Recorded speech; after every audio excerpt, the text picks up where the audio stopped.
when you look back over your many adventures, and again, your memoirs were just so wonderful to read, was there ever a time when you had a wrenching ethical conundrum, just a decision you had to make, an action you had to think about taking where you just didn't know where right and wrong was? If I tell this to you, will you force yourself to make a decision and tell me which would have been the better thing to do? Well, I think I deserve that. If I ask you the question. No, I deserve it. Yeah, absolutely. I'll make an effort. I don't claim to know right and wrong or so tell in people the what to middle do. of the blacklist, all those years ago, David Susskind was a major producer. I don't know if you're old enough to remember his name. The name rings a bell, yes.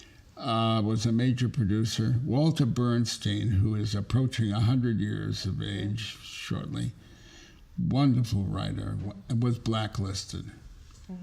I was asked by David Susskind Walter Bernstein had written a script that the agent couldn't get arrested trying to sell.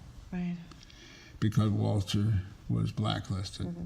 I was asked to put my name on that script. I couldn't bring myself to take credit for the brilliant writing of someone else.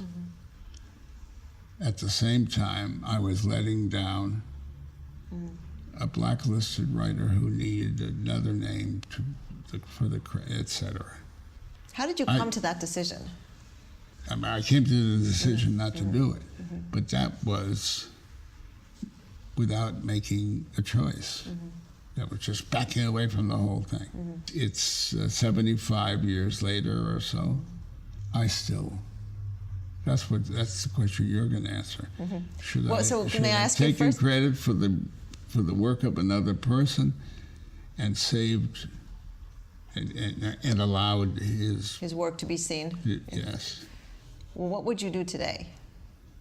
Oh, I'm in the same, as I said when I started, I'm in the same place. Yeah. Was that work ever published? It was. Oh, Okay. he's had a big career. Okay, yeah. Okay, so that specific work did ultimately... Somebody did, but Okay. I refused to do it. Oh, somebody else did. Somebody else did, yes. Okay, yes, it wasn't. And was that ever revealed, or how did that happen? No, I'm telling you a story that's never been Okay. written any place. So it never was a time when all the blacklisting and everything went away that person came forward and said, I did this because I wanted the great work of this brilliant writer to be revealed to the public and shared with the public, but I want you all to know that it was not my work. No. That never happened. It would, no. Okay. I don't even know if Bernstein got the credit for his own work, ultimately. And if I can get to see him before, well, he's 100, he's coming to 100, I'm going to ask that question myself. Because I find it, I guess if I start from going backwards, I find it fascinating that somebody who would have, if we look at what the principles are that are at stake, clearly one is wanting to have brilliant work exposed and have the public benefit from it, and have a brilliant writer have his work exposed, and then clearly another principle is that one doesn't take credit for someone else's work. And where I have the most trouble with your story, I mean, it's a very, very difficult question.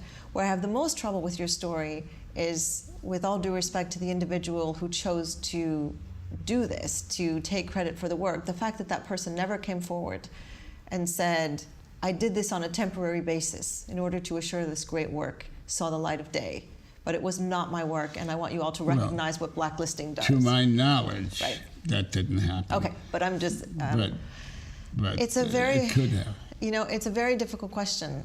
First of all, at the time you were so young, and I think that plays into it. But I certainly don't think anyone can find fault with the principle of not taking credit for someone else's work. And back to this word perspective, it probably was difficult to have perspective on the fact that that terrible political drama would end at some point. But I think the fixable part is that that political drama did end, and at some point the work was going to see the light of day. So you probably made the decision that was going to best serve both principles, because Well, that's the answer that pleases me the most.